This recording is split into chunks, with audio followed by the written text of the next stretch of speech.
एक बार की बात है। विजयनगर राज्य के राजा कृष्णदेव राय हर साल विजयनगर का वार्षिक उत्सव बहुत ही धूमधाम से मनाते थे। पड़ोसी राज्यों से अच्छी मित्रता होने के कारण वहाँ के राजा भी इस उत्सव में शामिल होते थे और राजा कृष्णदेव राय को उपहार भेंट देते या भिजवाते थे। हर साल की तरह इस बार भी विजयनगर में वार्षिक उत्सव मनाया गया और इस अवसर पर राजा कृष्णदेव राय को 4 बेशकीमती फूलदान उपहार में मिले। फूलदानों को देखते ही राजा का मन उन पर आ गया और ऐसा होता भी क्यों नहीं। उन सभी फूलदानों की शोभा देखते ही बनती थी। उन्हें देखकर ऐसा लगता था मानो प्रकृति के सभी रंगों को मिलाकर उन्हें रंगा गया हो व गहन नक्काशी से तराशा गया हो। बात जब इन फूलदानों की देख रेख की आई तो महल के सबसे काबिल सेवक रमैया को इसका कार्यभार सौंपा गया। रमैया भी खूब ध्यान से उनका ख्याल रखने लगा। वह उन पर कभी धूल न लगने देता, बड़े सलीके से फूलों को सजाता व फूलों से बढ़कर फूलदानों की देखरेख करता। ऐसे ही एक दिन जब वह फूलदान साफ कर रहा था तो अचानक एक फूलदान उसके हाथों से फिसलकर जमीन पर जा गिरा और चूर चूर हो गया। यह देखकर वह बहुत डर गया। इस बात की खबर जब राजा कृष्णदेव राय तक पहुंची तो वह गुस्से से आग बबूला हो गए। उन्होंने आवेश में आकर सेवक रमैया को फांसी की सज़ा सुना दी। बेचारा रमैया फांसी की सज़ा सुनकर रोने व कांपने लगा। उसी सभा में राजा के प्रिय अष्टदिग्गजों में से एक तेनालीराम भी बैठे थे और यह सब देख रहे थे। उन्होंने राजा को इस विषय में कुछ समझाना चाहा और अपनी राय देनी चाही। उस समय राजा का गुस्सा 7वें आसमान पर था और वे किसी की भी बात सुनने को राजी नहीं थे। इसलिए स्थिति को भांपते हुए तेनालीराम ने चुप रहना ही ठीक समझा।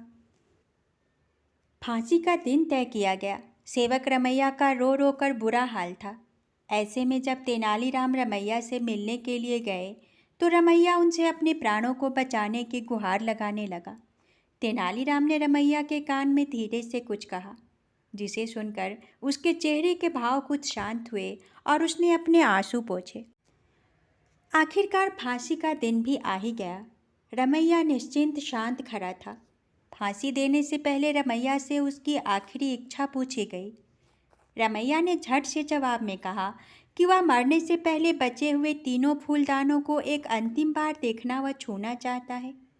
सभी को उसकी यह इच्छा सुनकर बहुत हैरानी हुई। महाराजा के आदेशानुसार तीनों फूलदानों को मंगवाया गया। रमैया ने पहले सभी फूलदानों को निहारा, उन्हें धीरे से उठाया और एक एक करके सभी फूलदानों को जमीन पर पटक दिया, जिससे वे टूटकर बिखर गए।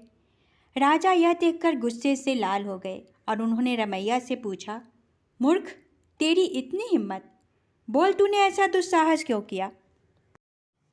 रमैया ने थोड़ा मुस्कुरा कर जवाब दिया, मेरे भूल के कारण आपका एक बेशकीमती फूलदान टूट गया, जिसकी वजह से मुझे मृत्युदंड मिल रहा है।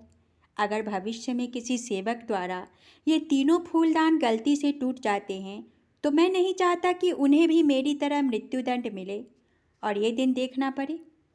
इसलिए मैंने स्वयं ही बाकी बचे हुए फूलदानों को तोड़ दिया। यह बात सुनकर महाराज को समझ आया कि अपने क्रोध के वशीभूत होकर वह क्या अनिष्ट करने वाले थे। उन्होंने सेवक को छोड़ देने का आदेश दिया और उससे पूछा, किसके कहने पर तुमने ऐसा किया? सेवक ने तेनालीराम का नाम लिया।